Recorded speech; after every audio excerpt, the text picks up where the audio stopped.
दोस्तों नमस्कार, आप सभी का स्वागत है आपके अपने YouTube channel study with DSLG में। साथियों, आज की इस वीडियो में हम बात करेंगे 69,000 शिक्षक भर्ती, 68,500 शिक्षक भर्ती और 12,460 शिक्षक भर्ती से जुड़ी हुई महत्वपूर्ण अपडेट के बारे में।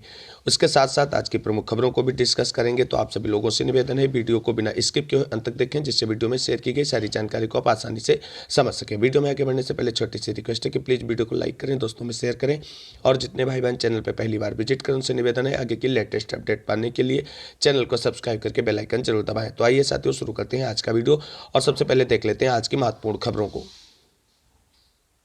आज की पहली प्रमुख खबर निकल करके आ रही, उच्च शिक्षा निदेशालय के नए निदेशक ने संभाला कार्यभार। खबर जानते हैं विस्तार से। उच्च शिक्षा निदेशालय ने पूर्व निदेशक डॉक्टर अमित भारद्वाज के खिलाफ शासन स्तर से जांच शुरू कराई जा रही है। वहीं निदेशक ब्रह्मदेव ने बुधवार को कार्यभार ग्रहण कर लिया है।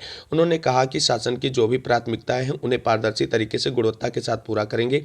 शासन की ओर से मंगलवार को अचानक एक आदेश जारी किया गया, जिसमें निदेशक रहे डॉक्टर अमित भारद्वाज को तत्काल उस पद से हटाते हुए उनकी जगह संयुक्त सचिव ब्रह्मदेव को निदेशक नियुक्त कर दिया गया।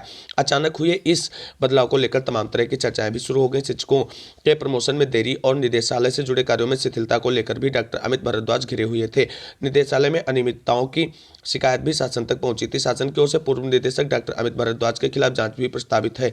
प्रमुख सचिव डॉक्टर सुधीर एम बोवड़े की ओर से जारी पत्र में कहा गया है कि डॉक्टर अमित भारद्वाज के विरुद्ध उत्तर प्रदेश सरकारी सेवक अनुशासन एवं अपील नियमावली 1999 के नियम 7 के तहत अनुशासनिक कार्रवाई विभागीय जांच शुरू कराई जा रही है। डॉक्टर अमित भारद्वाज के निदेशक उच्च शिक्षा के पद पर रहते हुए उनके खिलाफ प्रस्तावित विभागीय कार्रवाई प्रभावित न हो, इसके मद्देनजर उन्हें तत्काल प्रभाव से निदेशक के पद से हटाते हुए उत्तर प्रदेश राज्य उच्च शिक्षा परिषद से संबंध किया जाता है। उधर बुधवार को कार्यभार ग्रहण करने के बाद नए निदेशक ब्रह्मदेव ने कहा कि शिक्षकों एवं विद्यार्थियों की समस्याओं का निराकरण, उच्च शिक्षा की गुणवत्ता में सुधार, नई शिक्षा नीति के को बेहतर तरीके से लागू करना और शासन की मंशा के अनुरूप कार्य करना उनकी प्राथमिकता में रहेगा। तो सरकार की तरफ से बड़ी कार्रवाई की गई है। अब देखना है कि इस तरीके की जांच से क्या जो अनियमितताएं निकल करके उच्च शिक्षा विभाग में आ रही हैं उनके लिए डॉक्टर अमित भारद्वाज को दोषी ठहराया जाएगा और उनके खिलाफ शासन स्तर से कोई बड़ी कार्रवाई की जाएगी या केवल एक औपचारिकता मात्र ही रह जाएगी ये बड़ी कार्रवाई। जो भी अपडेट होगी आगे आप सभी को इसी चैनल के माध्यम से शेयर करेंगे इसके बारे में। अब देखते हैं आज की अगली प्रमुख खबर के बारे में। आज की दूसरी प्रमुख खबर है, पदोन्नति के बाद पोस्टिंग के लिए ऑनलाइन आवेदन आज से। खबर को समझते हैं। राजकीय माध्यमिक विद्यालय में पदोन्नति पाने वाले प्रधानाचार्य, प्रधानाध्यापक, प्रवक्ता के पद स्थापन यानी पोस्टिंग के लिए ऑनलाइन आवेदन बृहस्पतिवार को शुरू हो रहा है। माध्यमिक शिक्षा निदेशक डॉक्टर महेंद्र देव ने बताया कि ऑनलाइन आवेदन 16 से 28 फरवरी तक लिए जाएंगे। उन्होंने बताया कि किसी अन्य माध्यम से आवेदन स्वीकार नहीं किया जाएगा। माध्यमिक शिक्षा निदेशक ने बताया कि इसके लिए NIC के माध्यम से मानव संपदा पोर्टल के लिंक ehrms.upsdc.gov.in पर आवेदन करना होगा। शिक्षकों की सुविधा के लिए ईमेल ID, हेल्पलाइन नंबर भी दिया गया है। आप सभी लोग देख सकते हैं 83 1705 46 32 पर भी जारी किया गया है। वह प्रत्येक कार्य दिवस में सुबह 10 से शाम 5 बजे तक समस्या के निराकरण के लिए संपर्क कर सकते हैं। उन्होंने बताया कि शिक्षकों को ऑनलाइन पोस्टिंग प्रक्रिया में शामिल होने की दशा में कोई अन्य अवसर नहीं दिया जाएगा, यानी निर्धारित तिथियों के अंतर्गत ही आप सभी लोगों को ऑनलाइन आवेदन करना होगा। तो पदोन्नति की पोस्टिंग की प्रक्रिया के लिए ऑनलाइन आवेदन शुरू हो गया। सभी साथी जो इसमें पार्टिसिपेट कर रहे हैं और जो इसके अंतर्गत आते हैं वो सभी लोग नियमित तारीखों के अंदर ही आप सभी लोग अपना ऑनलाइन आवेदन जमा कर दें। तो ये थी आज की दूसरी प्रमुख खबर। अब मूव करते हैं आज की अगली प्रमुख खबर की तरफ। साथियों, अब बात कर लेते हैं OBC रिजर्वेशन से जुड़ी हुई महत्वपूर्ण अपडेट के बारे में। तो आप सभी लोग जानते हैं उत्तर प्रदेश में निकाय चुनाव में राज्य सरकार की तरफ से जो रिजर्वेशन लागू किया गया था उसको चैलेंज करने वाली याचिका पर सुनवाई के लिए सुप्रीम कोर्ट गई है सरकार और अन्य पार्टियां भी। और वहीं राज्य सरकार की तरफ से त्वरित रूप से अन्य पिछड़ा वर्ग आयोग का गठन किया गया था, उसकी कहीं ना कहीं मार्च तक उसे अपनी रिपोर्ट सौंपनी है। तो वही खबर है, पिछड़ा वर्ग आयोग इसी महीने सौंप सकता है रिपोर्ट। उत्तर प्रदेश राज्य स्थानीय निकाय समर्पित पिछड़ा वर्ग आयोग OBC आरक्षण के संबंध में इसी महीने शासन को अपनी रिपोर्ट सौंप सकता है। आयोग के चेयरमैन पूर्व न्यायमूर्ति राम अवतार सिंह का कहना है कि प्रदेश के करीब 46 जिलों का भ्रमण पूरा कर लिया गया है और इसी आधार पर रिपोर्ट तैयार करने का काम शुरू कर दिया गया। उन्होंने कहा कि आयोग का प्रयास है कि जल्द से जल्द रिपोर्ट शासन को सौंप दी जाए। गौरतलब है कि सुप्रीम कोर्ट द्वारा दी गई समय सीमा के मुताबिक आयोग को 31 मार्च तक OBC के आरक्षण के संबंध में रिपोर्ट देनी थी। उधर इसी महीने रिपोर्ट सौंपने की संभावना को देखते हुए नगर विकास विभाग भी चुनाव की तैयारियों में जुट गया है। विभाग के सूत्रों का कहना है कि यदि आयोग ने इस महीने में रिपोर्ट सौंप दी तो अप्रैल तक निकाय चुनाव संपन्न करा लिए जाएंगे। आयोग के चेयरमैन ने कहा कि हमारा प्रयास है कि ओबीसी आरक्षण को लेकर रिपोर्ट शीघ्र सरकार को सौंप दी जाए। इसके लिए आयोग ने के सभी सदस्य मिलकर रिपोर्ट तैयार करें। उन्होंने कहा कि आयोग अब तक 46 जिलों में जाकर नगर विकास विभाग द्वारा कराए गए रैपिड सर्वे एवं चक्रानुक्रम आरक्षण के बारे में जानकारी जुटा चुका है। जिलों में भ्रमण के दौरान जिस तरह से चक्रानुक्रम आरक्षण और रैपिड सर्वे की प्रक्रिया में काफी विसंगति मिली है, उससे स्पष्ट है कि अन्य जिलों में भी इसी तरह की गड़बड़ियां हो सकती हैं। उन्होंने बताया कि आयोग जिलों के भ्रमण के दौरान खामियों को ध्यान में रखते हुए अध्ययन कर रहा है और इसके आधार पर ही रिपोर्ट तैयार की जा रही है। तो साथियों, अगर ओबीसी रिजर्वेशन को लेकर के जो आयोग गठित किया गया था उसने अपनी रिपोर्ट सौंप दी इसी महीने, तो अप्रैल माह तक आप सभी को उत्तर प्रदेश में निकाय चुनाव होते नजर आएंगे। अब देखना यह है कि इसी महीने सौंपते हैं या थोड़ा डिले हो जाएगा, क्योंकि अभी लगभग 30 जनपदों का और दौरा करना है इस आयोग को और उसके बाद ही फाइनल रिपोर्ट तैयार करके शासन स्तर को सौंपी जाएगी। तो जो भी अपडेट इससे जुड़ी हुई आगे की होगी इसी चैनल के माध्यम से आप सभी को शेयर करेंगे। अब मूव कर लेते हैं आज की सबसे महत्वपूर्ण और प्रमुख खबर की तरफ। आज की अगली बड़ी प्रमुख खबर है, अवमानना पर निदेशक बेसिस शिक्षा के खिलाफ गैर जमानती वारंट जारी। खबर समझते हैं विस्तार से। इलाहाबाद हाईकोर्ट ने निदेशक बेसिस शिक्षा को आदेश का अनुपालन न करने पर गैर जमानती वारंट जारी किया है। हाईकोर्ट ने कहा कि उन्हें आदेश के अनुपालन का मौका दिया गया, लेकिन उन्होंने न तो अनुपालन हलफनामा दाखिल किया और न ही उपस्थित हुए। कोर्ट ने गैर जमानती वारंट का अनुपालन कराने के लिए सीजीएम लखनऊ को निर्देशित करते हुए 7 दिनों का समय दिया है। मामला यह था कि शिक्षक की मौत के बाद पत्नी को ग्रेच्युटी भुगतान न किए जाने के मामले में यह कार्रवाई हाईकोर्ट की तरफ से की गई है निदेशक बेसिक शिक्षा के खिलाफ। अब देखना है दिए गए समय के अंदर निदेशक बेसिक शिक्षा की तरफ से क्या सफाई प्रस्तुत की जाती और क्या हलफनामा दाखिल किया जाएगा। तो ये इस तरीके की हाईकोर्ट की तरफ से लिए जाने वाले एक्शन कहीं ना कहीं बेसिक शिक्षा विभाग में एक बड़े सुधार की तरफ भी नजर डालते हुए नजर आ रही। लेकिन देखना है कि इस मामले में अब निदेशक बेसिक शिक्षा की तरफ से क्या स्पष्टीकरण दिया जाएगा हाईकोर्ट में और उसके बाद हाईकोर्ट का क्या रुख रहेगा इस मामले में। तो ये थी आज की एक बड़ी खबर जो निदेशक बेसिक शिक्षा से जुड़ी हुई थी। आप मूव करते हैं अपनी आज की प्रमुख खबरों की तरफ, जो 69,000 शिक्षक भर्ती, 68,500 शिक्षक भर्ती और 12,460 शिक्षक भर्ती से जुड़ी हुई महत्वपूर्ण अपडेट है। सबसे पहले बात कर लेते हैं 12,460 शिक्षक भर्ती से जुड़ी हुई महत्वपूर्ण अपडेट के बारे में। तो साथियों, आप सभी लोग जानते हैं 12,460 शिक्षक भर्ती में डिस्पोजल आपके लिए डीबी में सुनवाई जो है 13 फरवरी को लगी हुई थी, लेकिन जो सुनवाई करने वाले जज साहब थे उनका प्रमोशन होकर के ट्रांसफर कर दिया गया और इस मामले में अगली सुनवाई नहीं हो पाई थी और 3 हफ्ते का लगभग 15-16 मार्च तक के लिए समय दे दिया गया था अगली सुनवाई के लिए। और आपको बता दें ये मामला काफ़ी दिनों से लंबित पड़ा हुआ है। इसी को लेकर के साथियों ने हाईकोर्ट में यानी डीबी में एक स्पेशल अपील दाखिल की थी कि हमारे मामले में जल्द लिस्टिंग करवाई जाए। तो जो याचिका यानी अपील दाखिल की गई थी सुनवाई की रिक्वेस्ट के लिए, उस पर 17 तारीख को सुनवाई लगा दी गई है। आप सभी लोग देख सकते हैं कि 12,460 शिक्षक भर्ती से जुड़ी हुई ये अपडेट है कि जो एप्लीकेशन फाइल की गई थी अपने मामले को जल्द लिस्टिंग करवाने के लिए 12,460 शिक्षक भर्ती में, उसको लेकर के 17 को एप्लीकेशन पर सुनवाई होनी है और डीके उपाध्याय सर की कोर्ट में सुनवाई होगी। और उम्मीद की जा रही है कि 12,460 शिक्षक भर्ती मामले में पुनः एक बार जल्द ही इसे कोर्ट में लिस्ट करवाया जाएगा और जल्द ही सुनवाई का प्रयास किया जाएगा। तो ये 12,460 शिक्षक भर्ती के अभ्यर्थियों का प्रयास है। अब देखना है कि 17 को होने वाली सुनवाई के बाद जो 12,460 शिक्षक भर्ती है वो कब की डेट में केस लिस्टेड होगा, कब की सुनवाई के लिए उसका कॉज लिस्ट आएगा। ये सारी अपडेट कल की कोर्ट सुनवाई के बाद सब कुछ स्पष्ट होने वाला है 12,460 शिक्षक भर्ती में। जैसा कि आप सभी लोग जानते हैं ये मामला फाइनल सुनवाई के लिए लगा था, लेकिन इसी बीच ऐसी जो आपके मामले के जज थे उनका ट्रांसफर होने के कारण इस मामले में सुनवाई टल गई। और अब आपको बता दें अगली सुनवाई के लिए अभी तक केस स्टेटस और केस लिस्ट ही नहीं है। तो केस लिस्ट करवाने के लिए एप्लीकेशन पर सुनवाई कल होनी है और वहां से आपको पता चल जाएगा कि 12,460 शिक्षक भर्ती में अगली सुनवाई कब लगी है डीबी में। आप सभी लोग यहाँ भी देख सकते हैं 12,460 शिक्षक भर्ती से कुछ महत्वपूर्ण अपडेट। कुछ लोग नई अपील लेकर केस करने में सबसे आगे हैं, लेकिन मुकदमे का निस्तारण करने में सबसे पीछे हैं। अपनी अपील डालकर याची बनाकर पैसा जुटाकर वापस 12,460 की मुख्य अपील की तरफ मुंह देखते हैं कि वह अब लोग केस सॉल्व कराएं। जैसे 619/2018 सरकार बनाम रामजनक मौर्य 51, दूसरी याचिका है 207/2020 ब्रजेश शून्य बनाम रामजनक मौर्य 51, और तीसरी याचिका है 613/2018 मोहित शून्य बनाम रामजनक मौर्य 51। यानी ये कई याचिकाएं हैं जो 12,460 शिक्षक भर्ती से जुड़ी हुई हैं, और इन सभी का भविष्य अब आपको बता दें तब ही डिसाइड होगा जब अगली कोर्ट सुनवाई के लिए केस लिस्टेड होगा। तो कल 12,460 शिक्षक भर्ती से जुड़े हुए अभ्यर्थियों को पता चल जाएगा कि उनके फाइनल यानी डिस्पोजल आपकी सुनवाई के लिए केस लिस्टेड किस डेट के लिए किया जाएगा। तो कल तक आप सभी लोग इंतजार करें, कोर्ट से जो भी अपडेट निकल कर आएगी 12,460 शिक्षक भर्ती से जुड़ी हुई आप सभी को चैनल के माध्यम से डिस्कस करेंगे। इसके लिए चैनल को सब्सक्राइब करके बेल आइकन जरूर दबा लें। अब मूव कर लेते हैं 12,460 शिक्षक भर्ती के बाद 68,500 शिक्षक भर्ती से जुड़ी हुई महत्वपूर्ण अपडेट की तरफ। आप सभी लोग जानते हैं कि 68,500 शिक्षक भर्ती में सीनियरिटी वाला मैटर जो था उसको लेकर के सरकार ने जो है अपील करने का मन बना लिया था, और सरकार ने अपील कर भी दिया है। अपील के बारे में पिछली वीडियो में आपको जानकारी दी गई थी, आप सभी लोग देख सकते हैं यहाँ पर कि 68,500 पुनः जिला आवंटन सीनियरिटी आदेश के खिलाफ परिषद द्वारा यानी बेसिक शिक्षा परिषद के द्वारा अपील या रिट नंबर माननीय न्यायालय से जारी हो चुका है, जो SPLA 100/2023 है, जिसकी सुनवाई संभवतः फ्राइडे को होगी। फ्राइडे को मतलब अगले हफ्ते आप सभी को इस मामले में सुनवाई देखने को मिल सकती है, और टीम एक बार फिर उसी अधिवक्ता पैनल के साथ मैदान में उतरेगी जिसने सिंगल बेंच में जीत दिलाई थी। यानी 68,500 शिक्षक भर्ती में पुनः जिला आवंटन सीनियरिटी मामले में जो सिंगल बेंच की तरफ से आदेश जारी किया गया था उसको लेकर के सरकार और बेसिक शिक्षा विभाग ने अब जो है अपील दाखिल कर दी है, और वहां आपको जल्द ही सुनवाई देखने को मिलेगी। लेकिन देखना यह है कि जिस तरीके से सिंगल बेंच से अभ्यर्थियों की जीत हुई थी उसी तरीके से क्या DB में भी इन सभी अभ्यर्थियों की जीत होती नजर आएगी। आप सभी लोग इस याचिका को देख सकते हैं। ये याचिका है लिस्टेड हो चुकी है जो 68,500 शिक्षक भर्ती में सीनियरिटी मामले से है।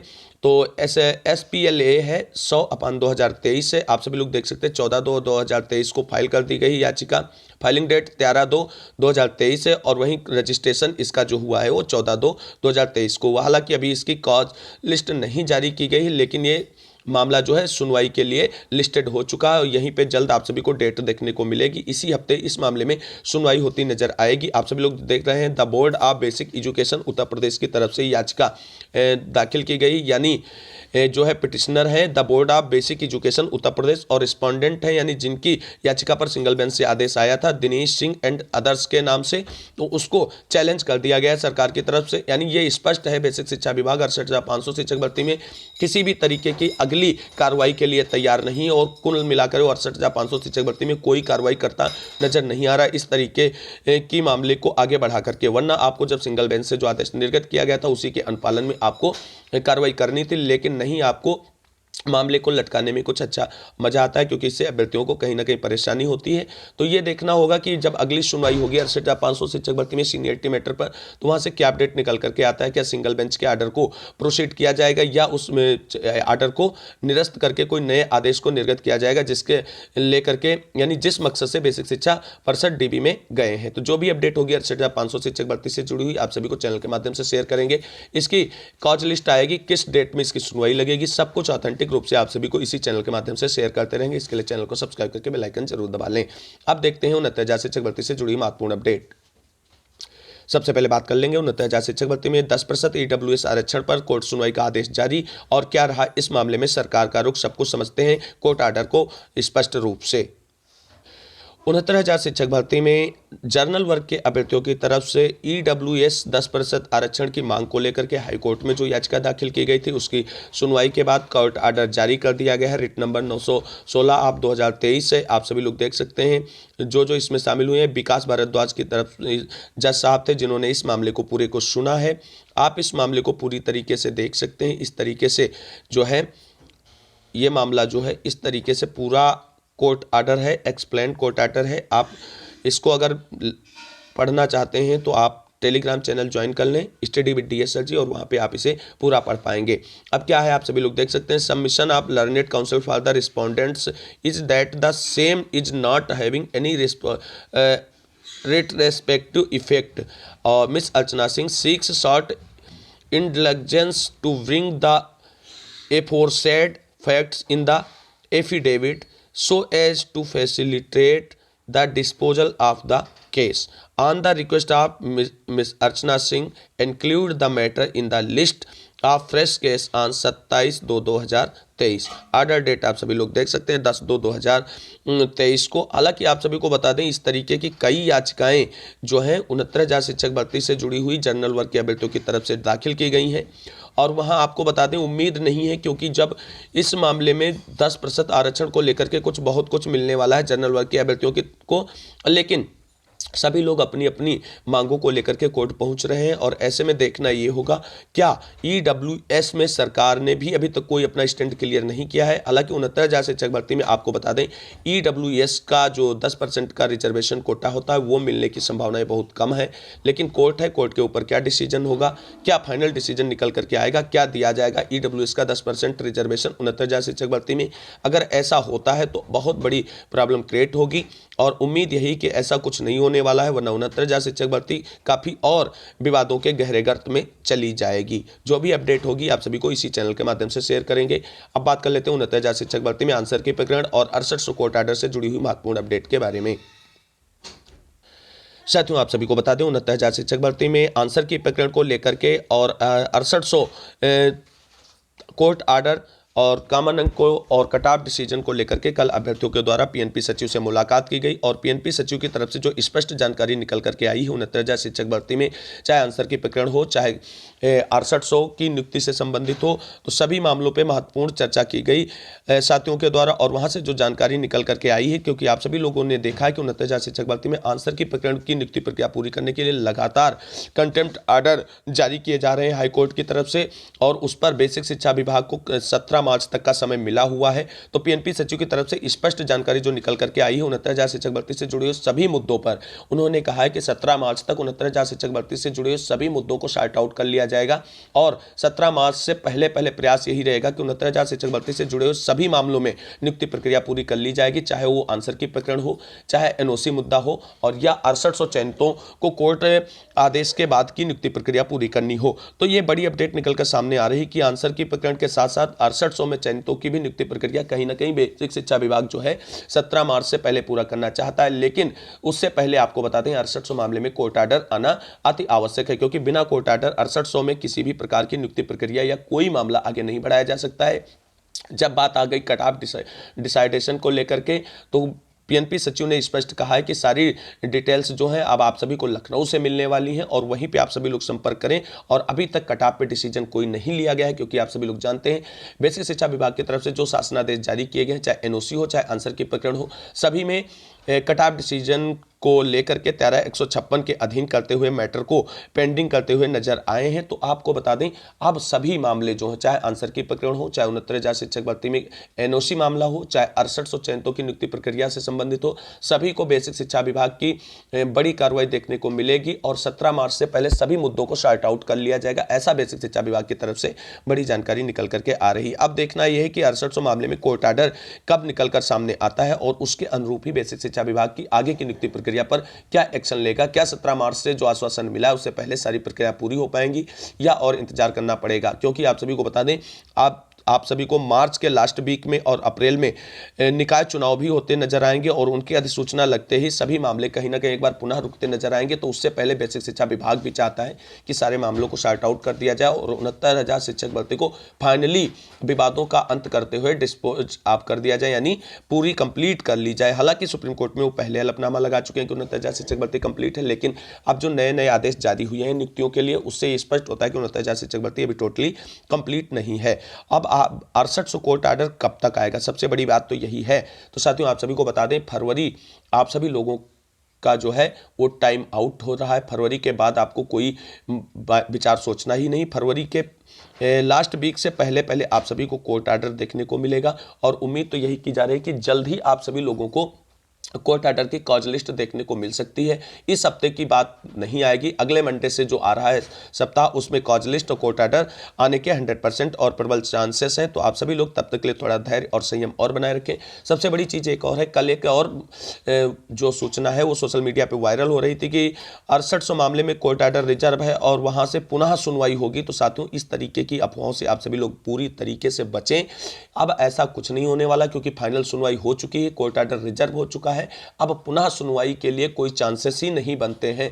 पुनः सुनवाई तभी हो सकती है जब कोर्ट आर्डर निकल करके सामने आए और उससे कोई भी पक्ष संतुष्ट ना हो और डीबी में जाकर के वहां पर सुनवाई हो सकती है। सिंगल बेंच में पुनः सुनवाई की अब कोई चांसेस नहीं। तो इससे में 6800 चयनितों को बिल्कुल भी परेशान होने की जरूरत नहीं है।